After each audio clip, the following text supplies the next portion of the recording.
மகளும் இருக்க வேண்டும் என்பதற்காக 2024 பாராளுமன்ற களத்தை பயன்படுத்திக் கொண்டிருக்கிறார். கடைசி கேள்விங்க,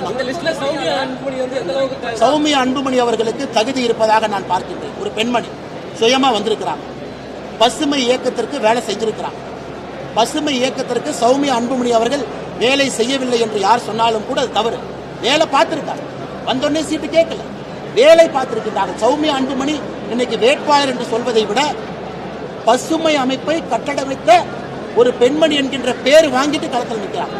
அவங்க என்ன வந்தோடனே 24 வயசுல சீட்டு கேட்டாங்களா, 30 வயசுல சீட்டு கேட்டாங்களா, 35 வயசுல சீட்டு கேட்டாங்களா, இல்ல 50 வயசுல தான் சீட்டு கேட்டாங்க? அவர்களுக்கு குழந்தை பிறந்து அவர்களுடைய குழந்தைக்கு திருமணமாய் அந்த குழந்தைக்கு திருமணம் பிறந்து பாருங்க, சௌமியா ராமதாஸ் அன்புமணி தான்.